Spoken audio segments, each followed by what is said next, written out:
오늘 주시는 하나님 말씀 베드로전서 4장 7절입니다. 4장 7절 한 절 다 한 목소리로 합독하시겠습니다. 시작. 만물의 마지막이 가까웠으니 그러므로 너희는 정신을 차리고 근신하여 기도하라. 아멘. 지난 한 주간 동안도 평안하셨죠? 2019년도를 떠나보낸 지도 어느새 한 달이 훌쩍 지나고 2월이 접어들어 모레가 입춘이라고 합니다. 우리 편에서는 시간이 그야말로 쏜살같이 빠르게 지나가는 것이지만 하나님 편에서는 그만큼 하나님의 때가 가까이 다가오고 있다고 하는 것을 알 수 있습니다. 자, 지금 우리 대한민국은 중국 우한에서 발생한 폐렴이 유입돼 가지고 온 나라가 걱정을 하고 있습니다. 어제 미국에서 발표한 것을 보니까 중국에 현재 12,000명 정도의 이 폐렴 환자가 발생했다고 하는데 그것이 2월 한 달이 지나고 나면 약 20배가 더 확산이 되어서 20만 명을 훌쩍 뛰어넘을 것이다 라고 하는 보고가 있었습니다. 그만큼 위협적이라는 이야기입니다. 우리나라도 안전하지 않습니다. 그런 가운데 이제 다 너도 나도 마스크를 착용해야 되는 그러한 상황이 펼쳐지고 있는데, 물론 과거에도 신종 플루라고 하는 전염병이 있었고 에볼라라고 하는 아프리카 쪽에서 발생했던 질환도 있었고 또 최근에는 메르스 이러한 전염병이 있었는데, 이번 폐렴은 과거에 발생했던 어떠한 전염병보다도 훨씬 더 강도가 센 것이라고 합니다. 그러다 보니 걱정을 하는데, 설상가상으로 이번에 중국 폐렴이 발생한 옆에 도시에서 또 조류독감이 발생을 해가지고 설상가상 더 염려해야 되는 그러한 상황까지 전개되고 있습니다. 지혜로운 자는 동구 밖에서 개 짖는 소리가 나면 집안 문단속을 한다고 하는 말이 있는 것처럼 현재 일어나고 있는 여러 가지 일들을 우리가 대하면서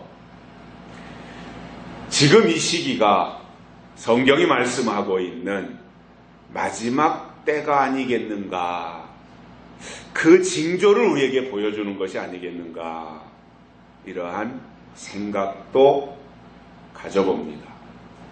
왜냐하면 마태복음 24장에서 예수님께서 말씀하신 것을 보면 난리와 난리 소문을 듣게 될 것이다. 예수님이 다시 오실 때가 되면 그러한 현상이 우리 앞에 나타난다라는 거예요. 또 처처의 기근과 지진이 있을 것이라 그랬고, 기후변화가 있고 전염병이 창궐하게 되는 이러한 여러 가지 증상들을 설명을 해주면서 이것이 마지막 때를 우리에게 알려주는 하나님의 사인이 아닐까, 이러한 생각도 가져봅니다. 자, 그렇다면 이러한 다양하게 우리에게 하나님의 신호를 보내주시는 것을 우리가 보면서 과연 이 땅에서 어떻게 살아야 될 것인가 라는 거예요. 우리가 어떻게 살아야 될 것인가. 저는 가끔씩 예기치 않았던 어떠한 일들을 개인적으로 만나게 되면 이러한 생각을 합니다.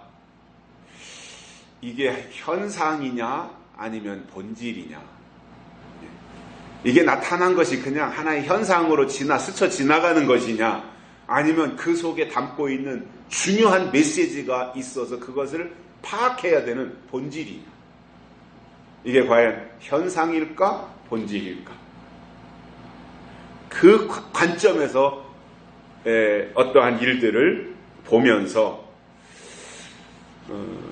현상일지라도 스쳐 지나가면 안 되지만 그것이 정말 하나님의 메시지가 담긴 본질이라면 그것은 놓칠 수 없는 것이고요. 왜 제가 이런 말씀을 드리느냐면 신앙은 결국 본질을 따라가는 겁니다. 핵심, 그 속에 담고 있는 하나님의 의도, 이러한 것들이 정말 중요한 것이지요. 자, 그래서 오늘은 마지막 때를 살아가는 사람들로서 어떤 자세를 가지고 우리가 이 시대를 살면서 하나님이 주신 신앙을 지켜낼 것인가, 어떻게 우리가 오염되지 아니하고 어떻게 우리가 감염되지 아니하고 하나님이 주신 신앙을 끝까지 사수할 것인가 하는 것에 대해서 세 가지를 깨닫고 은혜를 받겠습니다. 첫째로는 정신을 차려야 됩니다. 자, 이 자리에 계신 모든 분들, 또 이 메시지를 다른 상황에서 듣고 계시는 많은 분들의 공통적인 생각이 있다면 누구나가 다 정신을 차리고 살고 싶지 정신줄을 놓고 살고 싶은 사람은 아마도 아무도 없을 겁니다. 저도 하루를 시작하면서 바른 정신을 가지고 바른 생각을 가지고 하루를 시작하고 또 하루를 그렇게 되돌아보면서 마무리하고 싶지, 그냥 마약에 취한 사람처럼 횡설수설하면서 혼수 상태로 살고 싶은 생각은 추호도 없습니다. 어떠한 상황에서도, 설령 내가 불리한 상황에서도 똑바로 생각하고 똑바로 판단하고 똑바로 분별하면서 정신을 차리고 싶은 생각을 가지고 살아가는데, 특별히 성경에서 정신을 차린다고 할 때 그것은 영적으로 깨어있는 상태를 의미하고 있습니다. 한 20년쯤 전에 교회가 여러 가지로 어수선할 때 교회를 지켜오면서 열심히 특심했던 많은 분들의 태도가 갑자기 바뀌면서 만나는 사람들을 붙잡고 한 말이 이것이었습니다. 정신 똑바로 차려야 돼요. 이 말들을 했어요. 정신 똑바로 차리세요. 이렇게 말을 했습니다. 그 단어 자체, 그 표현 자체는 좋은 겁니다. 어떤 상황에서도 정신을 차리고 있어야 된다라는 그 충고는 고마운 것일 수 있습니다. 그런데 지나놓고 보면 그렇게 정신을 차리라고 다른 사람을 충고하며 말했던 그 사람들이 정신을 제대로 차리지 못하고 있었다라고 하는 것을 알게 됩니다. 왜냐하면 그때 진짜로 정신을 제대로 차렸다면 그렇게 처신하지 않았을 것이다, 그 말이에요. 성경이 정신을 차리라고 하는 것은 무슨 일이 생기기 전에 분별을 똑바로 하고 좌로나 우로나 치우치지 않는 중심을 바로잡고 있어야 된다, 그 말을 포함하고 있어요. 우리가 살아가면서 어떤 결정을 할 때도 중심을 잡고 냉철하게 정신을 차리고 한 결정과 한쪽으로 치우쳐서 생각 없이 한 결정과는 결과에 가서 보면 차이가 엄청난 겁니다. 뭔가 정말 이것이 옳은 거냐 저것이 옳은 거냐 고민한 흔적을 가지고 올바로 결정하기 위해서 노력하고 고민한 가운데 정신을 똑바로 차리고 한 결정과 그냥 사람에게 빠져가지고 그 사람이 난 좋으니까 그 사람의 결정을 나는 따를 거야 라고 고민 없이 생각 없이 한 결정의 결과는 전혀 다르다는 겁니다.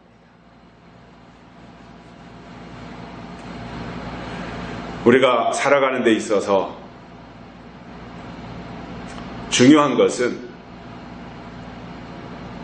올바른 정신을 가지고 올바른 사고를 가지고 볼 것을 똑바로 보고 들을 것에 대해서 올바로 들으면서 그것을 종합해 가지고 성경에 비추어 하나님의 뜻을 분별해 나가는 것, 이것이 정신을 차린 자의 결정이라는 거죠.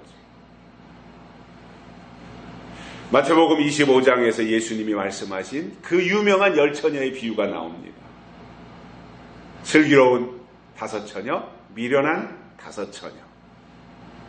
그런데 그 내용을 보면 10명의 처녀들이 모두가 다 등불을 들고 신랑을 기다린 것까지는 똑같습니다. 차이가 없어요, 거기까지 보면.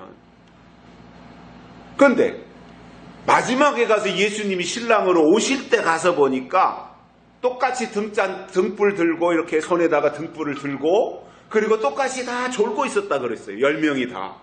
그런데 신랑이 오셨으니까 맞으러 나오라고 그 말이, 그 명령이 외쳐지니까 슬기로운 5처녀만이 신랑을 맞이했다 이거예요.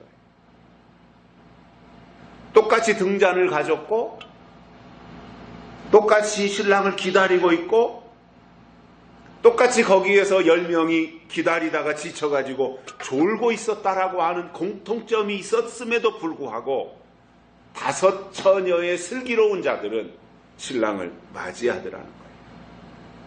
근데 그 이유에 대해서 예수님이 마태복음 25장에서 말씀하신 것을 보면 슬기로운 5처녀가 신랑을 맞이한 아주 결정적인 중요한 이유가 뭐였냐면 그릇에 기름을 준비하고 간 사람들이 슬기로운 처녀들이었고 등잔불만 들고 신랑을 맞이하겠다고 갔던 사람들은 미련한 5처녀였다라는 거예요. 그래서 결국은 그릇에 기름을 준비한 것이 신랑이로다 맞으러 나오라고 할 때 10개의 등불은 똑같이 다 꺼져가잖아요. 그러니까 그 명령을 듣고 슬기로운 자들이 그릇에 기름을 얼른 등잔불에 부으니까 그 5개의 등잔불만 다시 불을 밝히면서 신랑을 맞이하게 되고 미련한 5처녀들은 그릇에 기름이 없었기 때문에 등잔불이 꺼져가고 그리고 기름이 없으니 그때서 구하러 이리저리 뛰어다녀봤자 구하지 못했다는 거죠. 여기서 알 수 있는 것이 있습니다. 기다리는 기름과 맞이하는 기름은 차이가 있다는 거예요. 또 기다렸다고 해서 다 맞이하는 게 아니라는 겁니다. 맞이하는 데 필요한 기름이 그릇에 준비가 되어 있어야 된다는 거죠.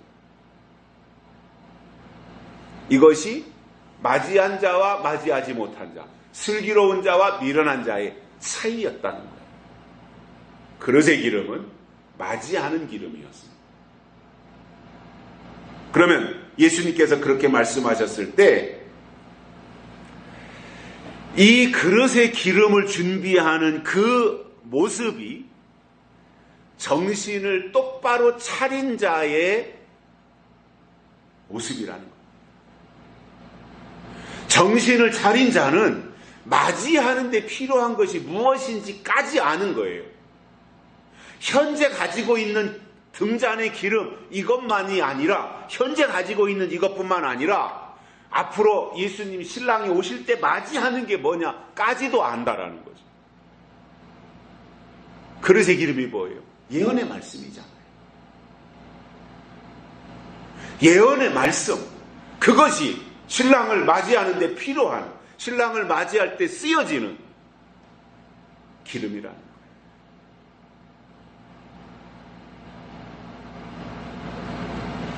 제가 20대 아마 군대 제대하고 나니까 20대 한 중반 그 무렵에 제대를 하고 어느 날 대산에 갔다가 아버지가 설교하시는데 이 본문으로 설교를 하시더라고요. 사경회였었는지 뭐 수요일이었었는지 그건 정확히 기억이 안 나는데 근데 제가 그때까지 뭐 서울의 큰 교회도 가서 봉사도 하고 다니고 뭐 성가대도 하고 그러면서 20대 초반 시절 많은 설교를 접하기도 했고 기도원에도 쫓아다녀 봤고 했는데 마태복음 25장에 10처녀의 비유를 가지고 그렇게 설교하는 내용은 처음 들은 거예요.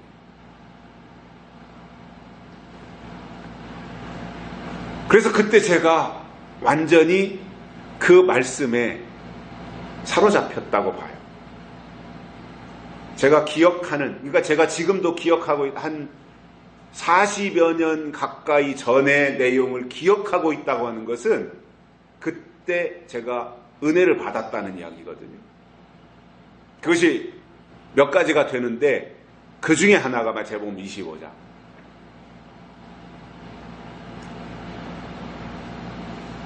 그러면서 이것이 중요한 것은 이 등잔의 기름이라고 하는 것은 현재 신앙생활인 거예요. 현재 신앙생활.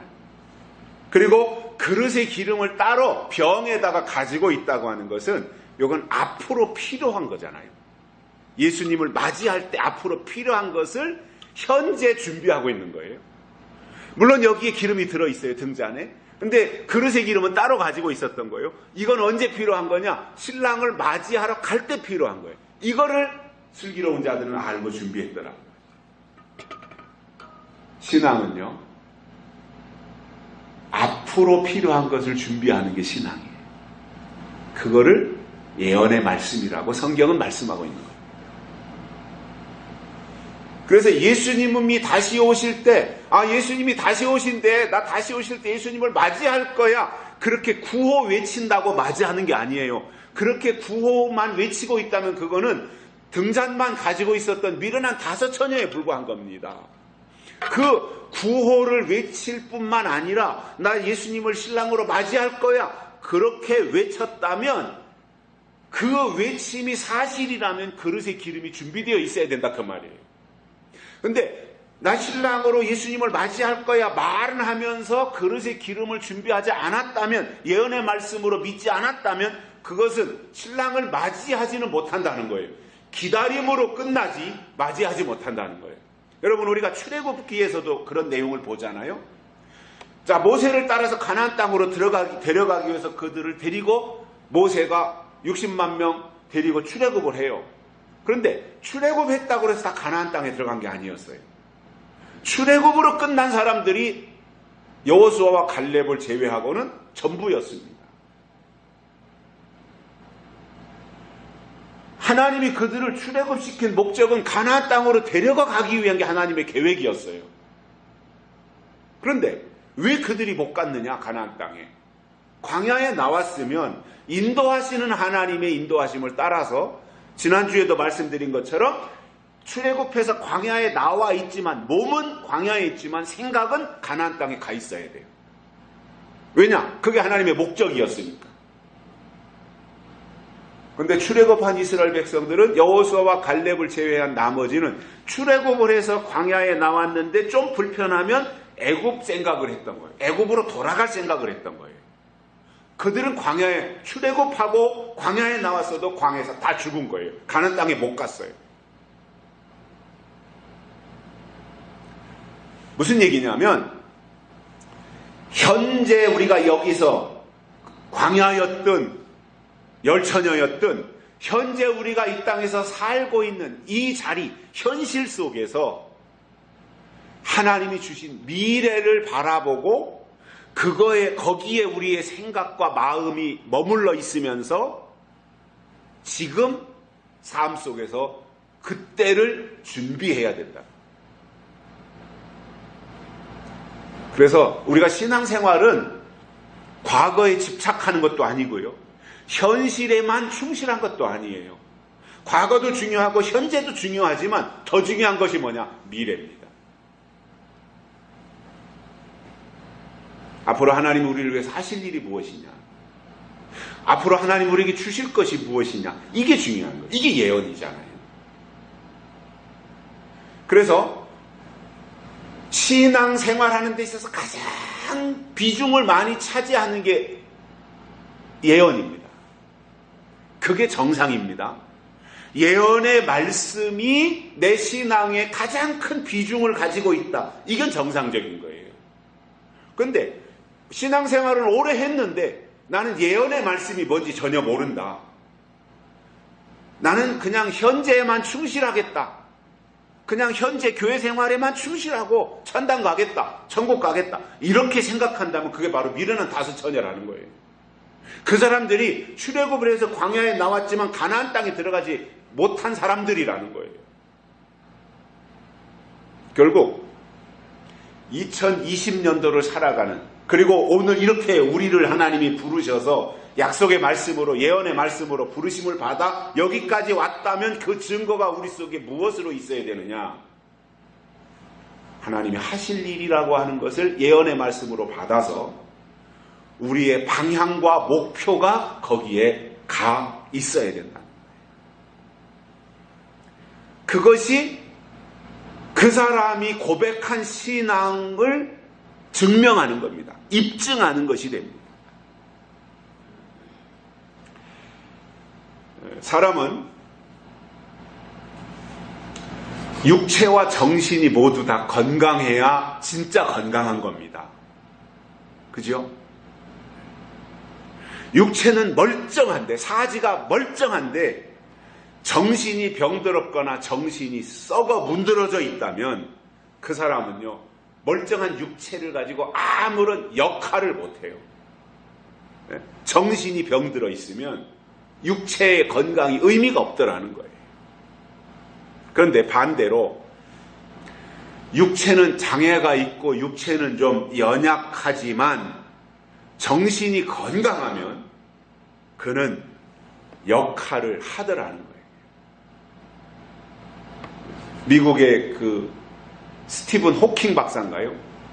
뇌성 장애가 있어가지고 뭐 휠체어 타고 이상하게 나오는데 그 사람이 우주라든가 이런 거에 대해서는 세계 최고 권위자잖아요. 그 사람을 누가 하찮게 여기겠습니까? 그 사람을 누가 장애인이라고 손가락질 하겠습니까? 세계 최고의 석학인데 그 사람을 따라갈 사람이 없는데 생각이 바르고 정신이 올바르니까 정신의 올바름, 생각에 뛰어남, 이것이 육체의 건강보다 앞서더라 이겁니다. 저는 가끔씩 그런 생각을 해요. 대산에 박완금 집사 있잖아요. 그 양반이 93년도인가 교통사고가 나서 그때 토요일 날 밤에 교통사고가 난 거예요. 밤늦게. 그리고 주일날 연락이 와서 예배 끝나고 그 신방을 갔더니 사람이 아니더라고. 여기를 뚫고 여기에 머리를 뚫어가지고 그 침대, 병원 침대에다가 움직이지 못하게 붙잡아 매놓은 거예요. 왜냐, 목뼈가 부러졌으니까 여기가. 그리고 뭐 그냥 뭐라고 계속 말을 하는데 무의식 속에서 하는 말이에요. 아, 죽겠구나. 이제 몸은 막 뚱뚱 부었고 말이죠. 교통사고 난 게 문제가 아니라 교통사고 나니까 놀래가지고 같이 살던 그 동네 동서들한테 전화하니까 동서들이 밤늦게 달려와가지고는 교통사고 나서 막 이렇게 퍼져 있으니까 업고 뛴 거예요. 그러면 이미 이제 뼈가 부러졌는데 업고 뛰니까 뼈의 날카로운 부분이 신경을 갉은 거예요. 그러니까 교통사고가 그를 마비시킨 게 아니라 업고 뛰다 보니까 신경 손상이 와서 이제 전신마비가 된 거죠.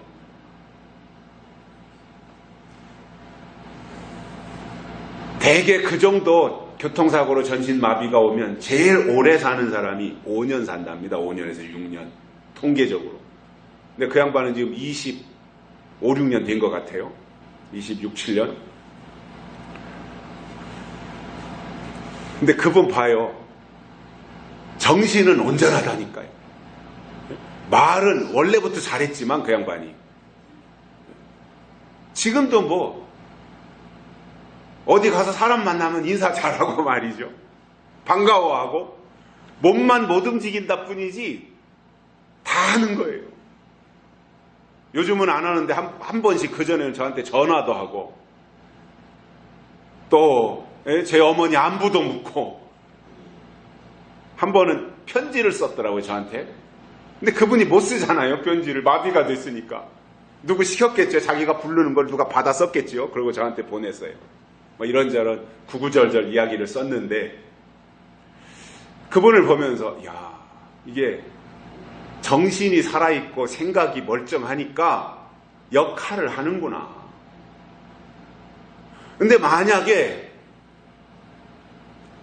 사지는 멀쩡한데 생각이 완전히 빠가가 났다면 그 사람을 어디다 써먹겠습니까? 아무짝에도 못 쓰잖아요. 생각이 그러면, 정신이 병들어 버리면. 이 땅에 존재하는 모든 것은 다 의미가 있고 역할이라는 것이 있는데, 우리가 몸이 아프면 쫓아가는 병원 있잖아요. 병원은 육체를 돌보거나 치료하고 살리는 역할을 해요. 육체에 대한 것을 고치고 치료하는 것이 병원이잖아요. 근데 병원의 역할이 그런 거라면 종교는 정신을 건강하게 돌보는 역할을 하는 게 종교예요. 그래서 병원은 육체를 돌본다면 종교는 정신세계의 것을 돌보는 역할을 하는 거예요. 근데 우리 기독교는 영혼을 건강하고 영혼을 새롭게 만들어주는 역할을 하는 것이 기독교예요. 그래서 제일 높은 차원이 기독교입니다. 영적인 세계에 대한 거예요. 그리고 그 아랫단계가 종교예요. 종교는 정신세계의 것을 다루는 거예요. 제일 아랫단계가 뭐냐? 병원이에요. 육체를 돌보는. 돈은 누가 벌어요? 병원이 돈을 다 벌잖아요. 자, 이런 구조 속에서 우리가 살고 있는데 그러한 모습으로 볼 때 영혼이 잘 되고 영혼이 건강한 사람은 그 증거로 항상 정신을 차리고 바른 생각을 가지고 살게 되어 있습니다. 영혼이 건강한 사람은 정신도 건강하게 되어 있어요. 그리고 영혼이 건강한 사람은 마음과 생각도 건강하기 때문에 땅에서도 우리가 육체를 건강하게 돌보며 살게 되어 있습니다. 원리가 그런 거더라는 거예요. 제일 중요한 것이 우리가 이제 정신이 건강한 거, 정신 건강. 물론 이제 그 윗단계가 영혼의 건강이지만 베드로가 정신을 차리라고 했기 때문에 정신 건강 중요하다는 말들을 많이 하지 않습니까? 자, 그런데 우리가 성경에 보면 정신을 차리고 살았을 때와 정신을 차리지 못하고 살았을 때 차이가 엄청나더라는 거예요. 똑같은 사람인데 그 사람이 정신 차렸을 때와 그 사람이 정신줄을 놓았을 때 차이가 엄청난데 성경에 보면 대표적인 사람들이 나와요. 저는 세 사람만 대표로 설명을 드린다면 먼저 노아가 나오는데 노아가 정신을 차리고 있을 때는 하나님이 노아에게 홍수의 비밀을 알려주셨어요. 노아야, 이제 홍수로 내가 심판할 거다. 그러니까 너는 방주를 지어라. 그러니까 그 명령을 받은 노아는 그것이 하나님의 말씀이었으니까 아들 셋, 며느리 셋 불러다 놓고 자기 부인하고 8 식구가 방주 만드는 일에 전념했습니다. 다른 일 다 제껴놓고 방주 만드는 일에 올인했어요. 대단한 일이죠. 특별한 일이죠. 그런데 그렇게 했던 노아가 홍수의 사건이 지난 이후 어느 날 포도주에 취해가지고 퍼질러졌습니다. 완전. 그 모습을 아마 노아는 이제 술에 취하면 옷을 다 벗었던 모양이에요. 그러니까 그 모습을 자식들이 본 거예요. 수치를 자식들에게 보여줬던 거죠. 정신을 차렸을 때와 정신을 차리지 못했을 때의 차이가 이렇게 크더라는 겁니다. 아브라함도 보면 정신을 차렸을 때는 말씀을 쫓아갔어요, 아브라함. 그리고 아브라함에게 하나님이 내 독자 이삭을 모리아산으로 데리고 가서 제물로 드려라 라는 말에 이유 없이 순종하고 다 큰 아들을 데리고 가서 제물로 번제단에까지 올려놓는 그 일을 했던 겁니다. 그러한 아브라함이 정신을 놓고 몽롱한 가운데서 살아갈 때 하나님의 약속을 기다리지 못하고 자기 본 부인 사라의 몸종이었던 하갈을 받아들여가지고 이스마엘이라고 하는 아들을 낳고 그들이 지금까지 그 후손들이 세계를 어지럽히고 있잖아요. 아브라함이 하갈을 통해서 낳은 이스마엘의 자손들이 지금의 저 중동에 있는 아랍 족속들이거든요. 그때 아브라함이 그런 선택을 안 했더라면, 이삭만 낳고 이렇게 하나님의 혈통을 이어갔더라면 지금 이렇게 복잡한 세상이 되지 않았을 텐데, 아브라함이 그만 이렇게 정신을 제대로 차리지 못한 결정으로 말미암아 이렇게 세상이 복잡해졌구나, 이런 생각을 하게 됩니다. 또 한 사람이 있습니다. 아브라함의 조카 롯입니다. 롯. 소돔과 고모라 성에서 정신을 차리고 있을 때 아브라함의 말을 듣고 거기서 탈출을 했습니다. 물론 같이 도망 나오던 롯의 부인 롯은 뒤돌아보다 소금 기둥이 되어서 호레비가 된 겁니다. 딸 둘 같이 데리고 나왔는데 어느 날 이제 롯이 그냥 정신을 잃어버리고 그냥 술에 취했겠지요. 그래가지고 있다가 딸들과 잘못된 관계를 맺어요. 아버지와 딸이. 그 사이에서 태어난 게 모압과 암몬이에요. 성경에 나오는 내용들이에요. 모압과 암몬이.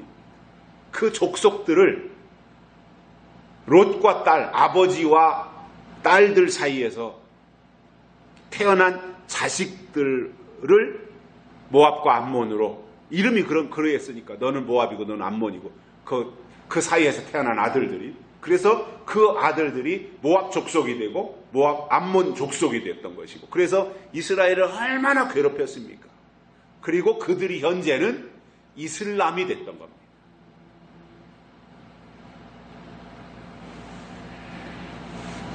한 사람이 정신을 차리면 주변 사람이 다 살 수 있지만, 한 사람이 정신을 못 차리면 하나님의 울타리에서 벗어나요. 그리고 불의의 씨앗을 생산해내더라, 이 말입니다. 성경이 말씀하고 있는 사명자라고 하는 것은 정신을 차린 사람이에요. 저 사람 사명자야. 그 첫 번째가 뭐예요? 정신을 차린 사람. 그 사람이 정신을 차려야 다른 사람을 정신을 차리게 하지.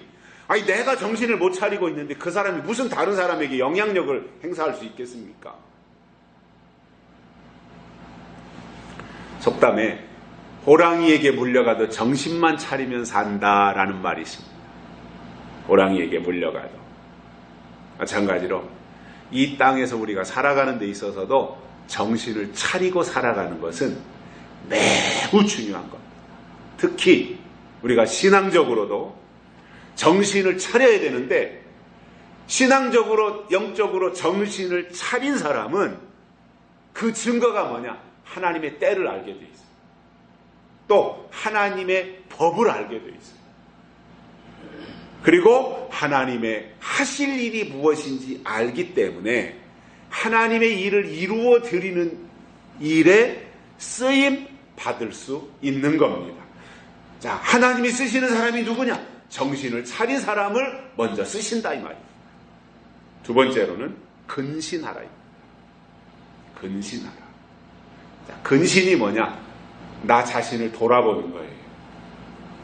나 자신을 늘 살피는 거예요. 그래서 무언가에 이렇게 흐트러지거나 무언가에 취해 있지 아니하고 깨어있는 상태를 말합니다. 그래서 늘 자기를 살피는 거예요.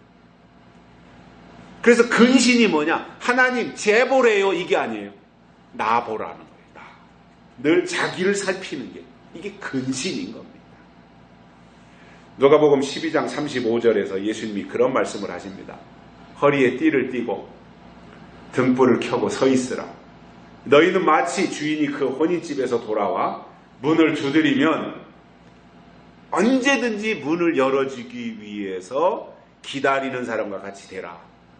주인이 와서 깨어있는 것을 보면 그 종들은 복이 있으리로다. 이렇게 말씀하고 있어요. 그 상황은 다 이해가 되시잖아요.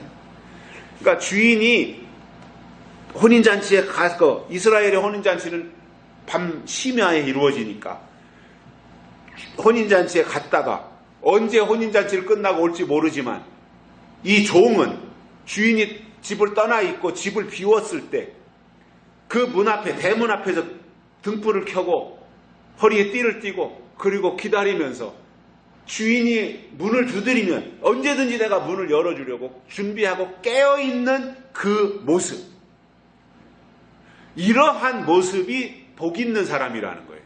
우리가 신앙생활을 그렇게 하라는 거예요. 예수님, 주인이신 예수님이 우리 앞에 와서 우리의 마음의 문을 언제든지 두드리시기만 하면 주님 기다렸습니다. 어서 오십시오. 주인님 어서 오십시오 하고 영접할 수 있도록 그렇게 등불 꺼뜨리지 말고 그렇게 대기하고 있어라 이거예요. 그게 복 있는 사람이라는 거예요. 근신이 뭐냐? 이 종의 태도가 근신인 겁니다. 성경에 파수꾼이 나오잖아요. 파수꾼. 파수꾼의 특징은 깨어서 보초를 서는 거예요. 불침번을 서는 거예요. 보초를 서는 사람은 주변을 살핍니다. 아, 내 주변이 지금 어떻게 되고 있는가? 적들이 오고 있는가? 아니면 우리 내부 안에, 내 안에 있는, 내무반 안에 있는 사람들이 잠을 제대로 자고 있는가? 아픈 사람 없는가? 이런 것들을 살피는 게 파수꾼이잖아요. 그러니까 파수꾼은 적군인지 아군인지를 식별할 수 있는 사람인 거예요. 내 편인지 아닌 남의 편인지 아군인지 적군인지 이것을 정확하게 알고 밖에서 수상한 움직임에 대해서 내 안에 있는 내 동료들에게 그것을 정확하게 알려주는 것이 파수꾼이듯이 근신한다고 하는 것은 그 역할인 겁니다. 그래서 늘 안으로는 나 자신을 살피고 그리고 내 주변에서 일어나고 있는 일에 대해서 올바로 분별해낼 수 있는 그러한 식별 능력을 갖추는 상태, 이것을 근신이라고 말씀하고 있고, 그래서 정신을 차린 자는 다음 단계가 근신으로 나타나게 되어 있다는 겁니다. 세 번째로는 기도하라입니다. 기도는 우리나라 사람들이 기도에 대해서 착각을 하고 있습니다. 과거에 우상을 섬기고 그 정한수 떠놓고 장독대에서 빌던 그 습관이 있어서 그런지 우리나라 사람들은 기도에 대해서 오해를 하고 있어요. 기도에 대해서 잘못하고 있어요. 우리나라 사람들이 기도를 어떻게 생각하느냐? 내 속에 있는 것을 하소연하거나 아니면은 어떤 신이라고 하나님이라고 하는 대상 앞에 넋두리를 하는 것으로 생각을 하는 거예요. 그리고 뭔가 내가 필요한 것이 이런 것이니 하나님이 내 필요를 좀 충족시켜주고 채워주시기를 바라는 이것을 기도라고 생각을 하고 있어요. 물론 그러한 부분들도 일부 포함이 되고 있기는 하지만 진짜 기도가 뭐냐? 하나님의 뜻을 구하는 게 기도예요. 하나님의 뜻을. 그렇기 때문에 기도는요, 유창한 언어를 동원해서 미사여구를 써가면서 듣기 좋게 하는 언어의 마술사가 되는 것이 아니라 하나님의 뜻과 하나님의 법과 그리고 하나님의 나라를 구하는 것이 기도라는 거예요. 그래서 우리가 하나님의 뜻을 구해야 되기 때문에 뜻을 구하기 위해서 뜻을 알아야 되잖아요. 뜻을 알아야 뜻을 구하잖아요. 모르는데 어떻게 구하겠어요? 그 뜻이 무엇인지 알아야 되기 때문에 뜻이 담겨진 말씀을 듣는 거예요.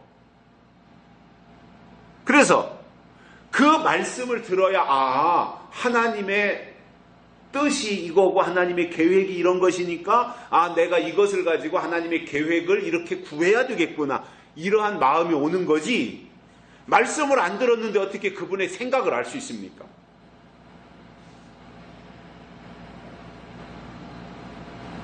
그래서 중요한 것은 말씀을 들어야 그분의 뜻을 제대로 알 수 있고, 구체적으로 말씀을 들어야 구체적인 그분의 의도를 기도에 담아서 구할 수 있다는 거예요.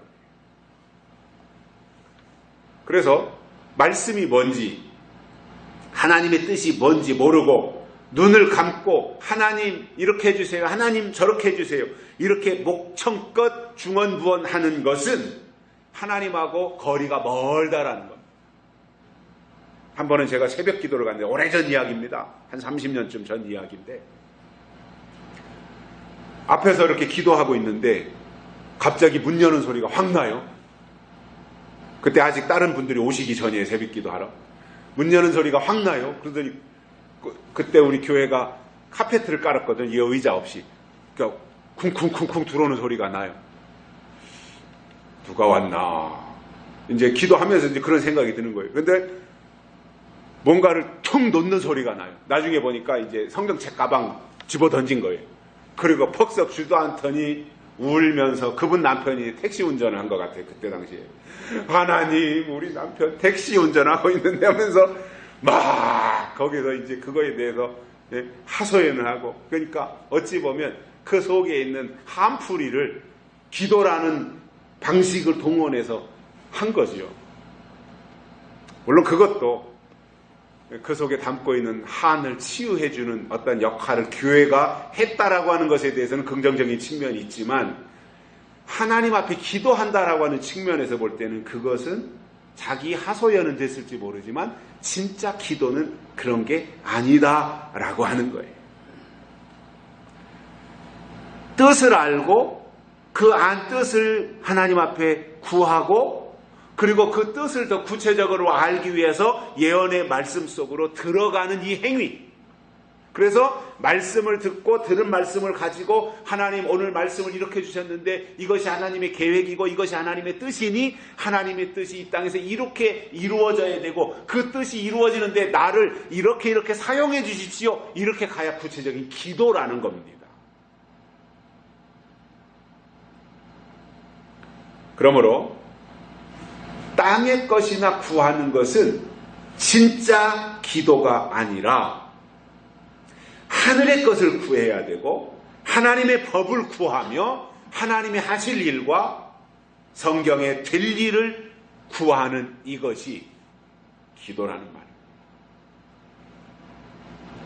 지금 우리의 입장에서 보면 요한계시록이 예언의 말씀이잖아요.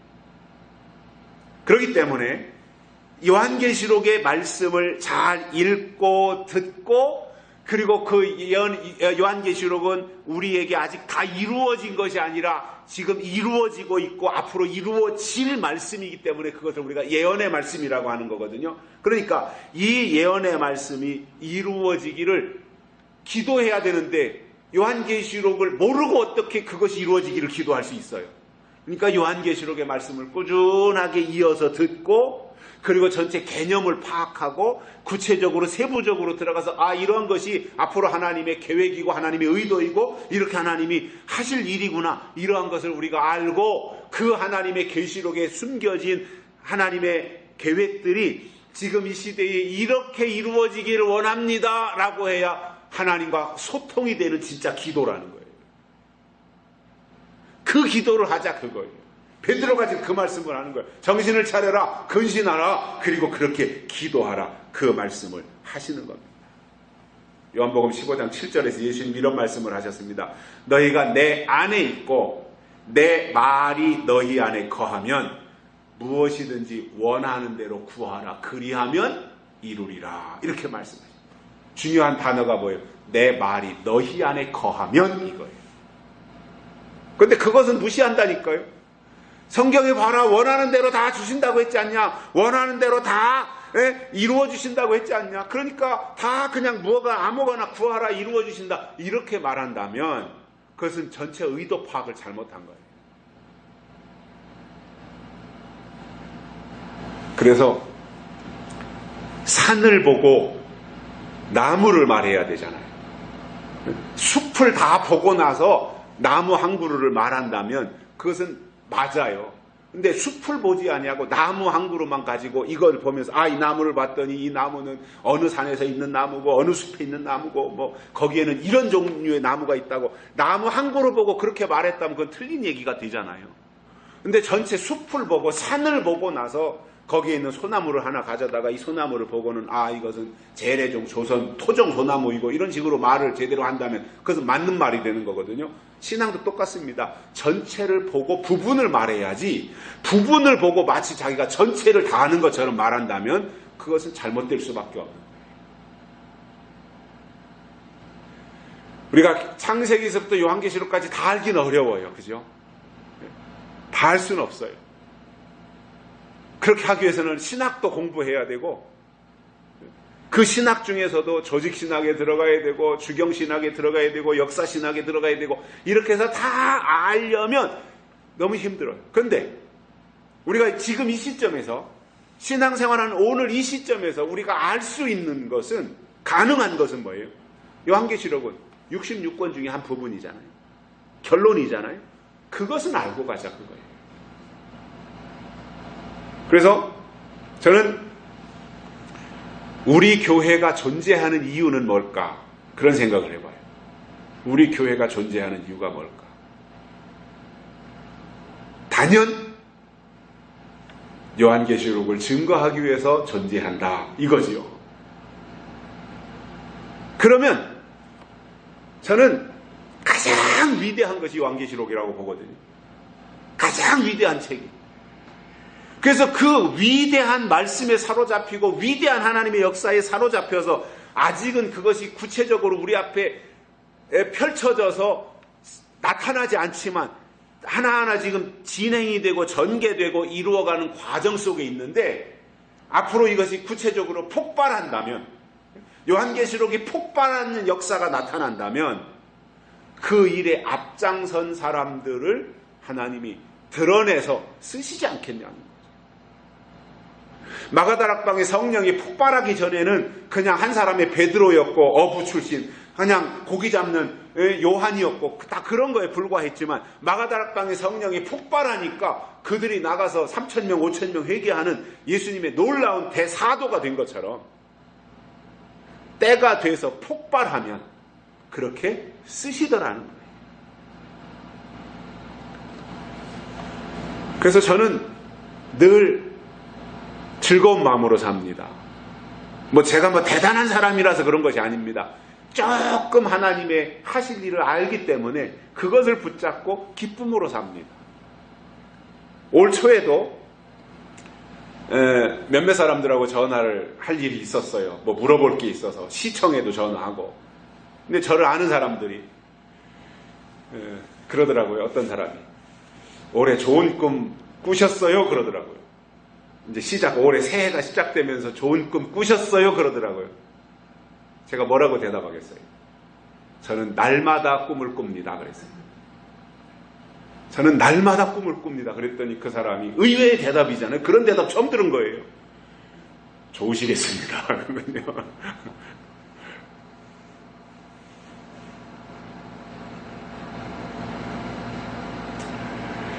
우리가 살아가는 데 있어서 하나님의 말씀이 우리 안에 거하는 거 있잖아요. 이게 제일 중요한 거예요. 하나님의 말씀이시잖아요. 하나님은 영이시기 때문에 우리에게 안 보여요. 그런데 말씀은 보이잖아요. 그런데 이 말씀이 하나님이시라고 했으니 하나님은 하나님의 사람들에게 하나님의 말씀을 담아주신다. 특히 특히 예언의 말씀을 담아주신다는 거예요. 그래서 그 말씀이 내 안에 임했을 때 그 말씀으로 무엇이든지 구하면 이루신다라고 하셨으니 예언의 말씀이 내 안에 오셔서 그 말씀을 붙잡고 하나님이 하실 일들을 구체적으로 하나하나 구하면 하나님은 그 말씀에 의해서 우리에게 이루어 주시겠다. 그 약속을 해주시는 거예요. 그러므로 주시옵소서 이게 중요한 것이 아니라 하나님의 주신 약속의 말씀을 내가 소유하는 것이 훨씬 더 중요한 거예요. 수준이 높아져야 됩니다. 신앙의 수준이. 그래서 듣는 귀가 먼저 복을 받아야 돼요. 귀가 복을 받으면 몸은요, 귀 따라가게 돼 있어요. 이게 원리입니다. 몸은요, 귀를 따라가는 거예요. 말 따라가는 거예요. 들은 말을 따라가게 돼 있어요. 그래서 귀가 잘 돼야 몸이 잘 되는 거예요.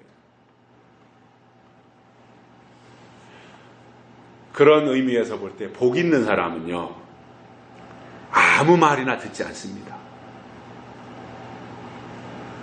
복 있는 사람은 복 받을 소리만 듣는 거예요. 그러니까 그는 복을 받게 돼 있어요.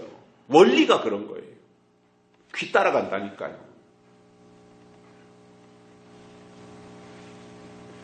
복음을 들어야 믿음이 생기고 믿음이 생겨야 천국에 가는 거잖아요. 이게 은혜시대의 원리잖아요. 믿음은 들음에서 나며 바울이 로마서에서 말씀하고 있잖아요. 귀가 바로 돼야 됩니다. 그래야 정신도 살고요. 근신도 하는 거고요. 기도도 제대로 할 수 있는 거예요. 결론으로 지금 이 시대에 하나님의 뜻대로 살려는 사람들은 다른 거 중요하지 않아요.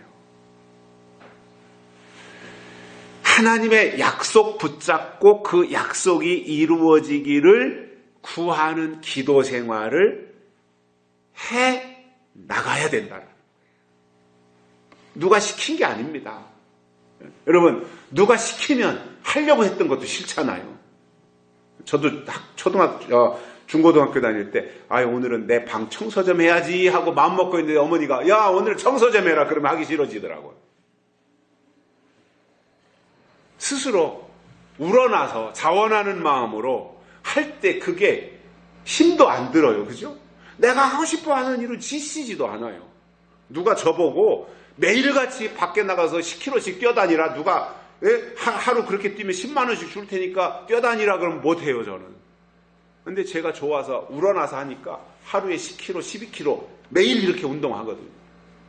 제가 좋아서 하는 거예요, 그건. 기뻐서 하는 거예요. 안 하면은 찜찜해요. 하면, 오늘도 내 역할을 마무리 다 했구나. 그리고 나서 말이죠, 집에 들어와서 샤워할 때 그 기분이 얼마나 좋은지 모릅니다. 사람은 스스로 할 때가 좋은 거예요. 스스로 할 때. 그런데 어린아이는 스스로 못해요. 초등학생 1, 2학년, 3학년 스스로 못합니다. 그러니까 엄마는 늘 애가 일어나면, 야, 화장실 가서 이빨 닦아라, 세수해라, 학교 갔다 오면 손 씻어라, 양말 벗어라, 옷 갈아입어라. 스스로 못하니까 부모가 계속해서 하는 거예요. 그런데 성인이 되면 어때요? 아침에 일어나면 이빨 알아서 닦고, 알아서 세수하고 씻고 샤워하고 옷 갈아입고, 회사 갔다가 밖에 학교 갔다가 대학교 갔다가 돌아와서 또 다 자기 할 일을 다 하는, 스스로 하는 게 어른이잖아요. 시켜서 하는 건 아이잖아요. 신앙도 똑같아요. 하나님의 뜻이 이런 것이구나 하는 것을 스스로 알고, 이렇게 하는 것이 하나님이 기뻐하시는 일이구나 하는 것을 스스로 하면 그게 신앙적으로 어른인 거예요. 그런데 맨날 이렇게 하세요, 저렇게 하세요, 이렇게 하세요, 저렇게 하세요. 이거는 어린아이의 신앙이에요.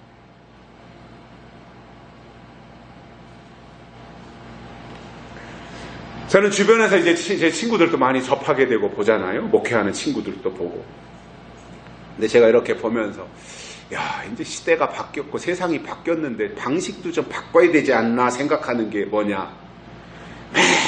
맨날 전도표, 기도표, 봉사표 이런 거 만들어가지고 하루에 기도 30분 하세요, 20분 하세요, 전도 올해 1년에 몇 명 할 거예요, 전도하세요. 물론 가르치고 강조하는 건 좋아요.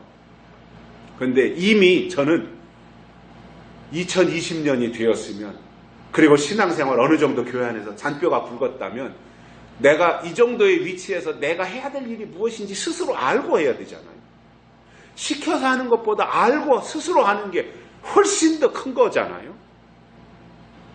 그래서 저는 교회가 성숙한 어른을 만드는 게 아니라 계속해서 어린아이를 만들어 놓고 있구나, 이러한 부정적인 생각도 하게 되더라는 겁니다. 그 나름대로 장점이 있지만.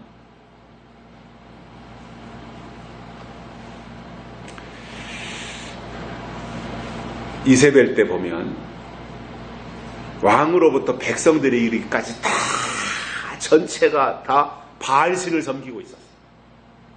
이세벨 때.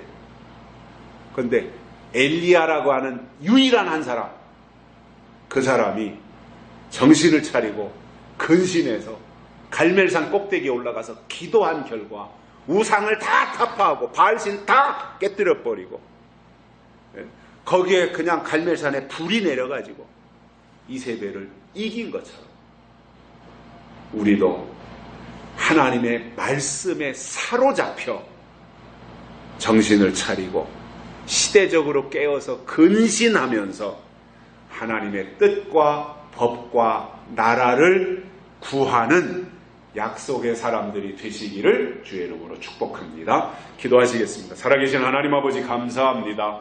오늘 또 불러주시고 말씀을 듣게 해주셔서 감사를 드립니다. 이 말씀이 이유가 되어져서 이 시대에 우리가 마지막 때의 신앙생활 잘 이어가도록 축복해 주시옵소서.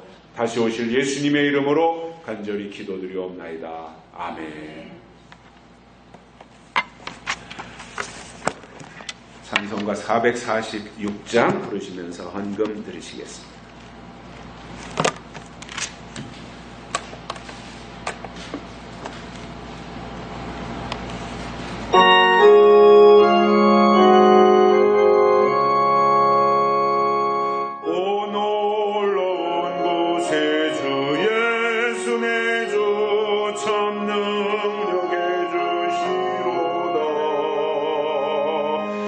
근거임이 세